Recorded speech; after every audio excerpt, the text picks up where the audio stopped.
evidence between the two sides of the negotiations.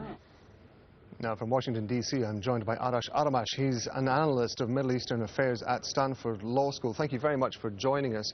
There seems to have been a change in mood here from the previous set of talks that we saw. Then we had world senior politicians flying into Geneva on the assumption that a deal was going to be done. But now people seem to be very cautious. Why do you think that is?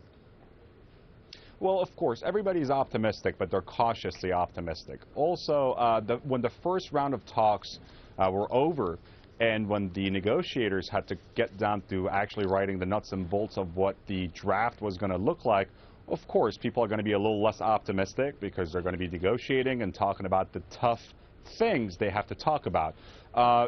These talks are going to go on. They're going to meet again on Friday. And if Secretary of State Kerry or other cabinet-level ministers from the UK or from France end up flying to Geneva, that would be a good sign that at least lower-level negotiators, deputy minister level and lower, have reached an agreement that upon which secretaries and ministers can go to Geneva and talk at a higher level. So far, yes, there's less optimism, but there's a lot more optimism today than there was 5 or 6 or 7 years ago when there was no progress being made on the nuclear issue.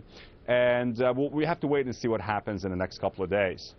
To what extent does U.S. domestic politics play a part in this? Because Congress had been pushing for more stringent sanctions against Iran, and obviously the White House is trying to relieve at least some of the smaller sanctions. Are we seeing a certain push and pull going on within the U.S. that's probably putting a bit of a brake on the process in Geneva? President Obama orchestrated a very large campaign of sanctions against Iran for the past 3 years. Iranians came back to the negotiating table. Then the president said, you know what, it's now time to talk. To show, as a sign of good faith, we're going to stop levying or imposing new sanctions.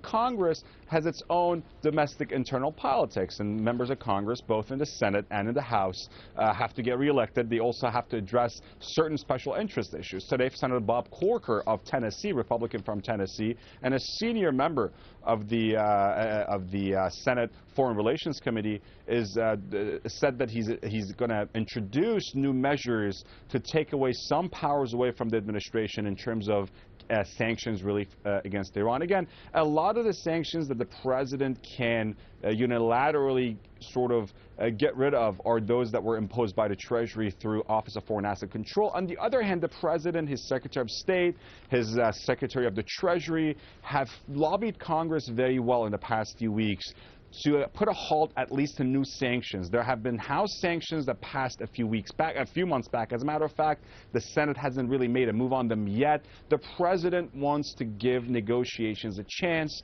and if they fail, then we'll think about other options. But right now that we have the Iranians back on the at the negotiating table, and we have a good team present with the P5+1, that's the permanent 5 members of the UN Security Council plus Germany, let's give these talks yet another chance and see what the Iranians are actually willing to give up on their nuclear program.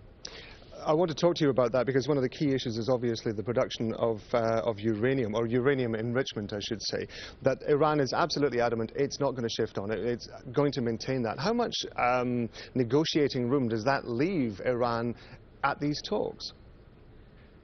They're definitely getting pushed back from the hardliners in Iran. That is Ayatollah Khamenei, the supreme leader, some hardliner elements within the paramilitary, military, and intelligence forces. That's the IRGC, that's the Basij paramilitary forces, and some hardliner elements within the Islamic Republic that are the core base of this regime.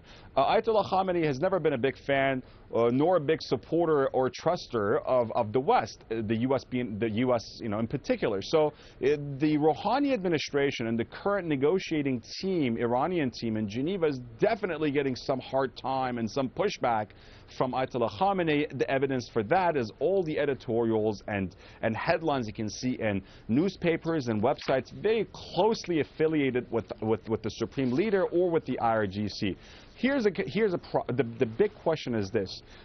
Yes, they have drawn their line in the sand. Yes, they have discussed their red lines, but they have to know that in order to lift some of the biggest sanctions, the key sanctions, Iranians need to make some moves on enrichment, and that's a that's the key issue here. Enrichment, inspections, verification. And we have to see how much Rouhani can sort of cancel out domestic pressure coming from the hardliners to be able to make concessions to the West to lift sanctions so he can actually have a successful domestic and foreign agenda. Arash Aramesh, so good to get your thoughts on this. Thank you very much indeed for joining us. Now, electronics giant Samsung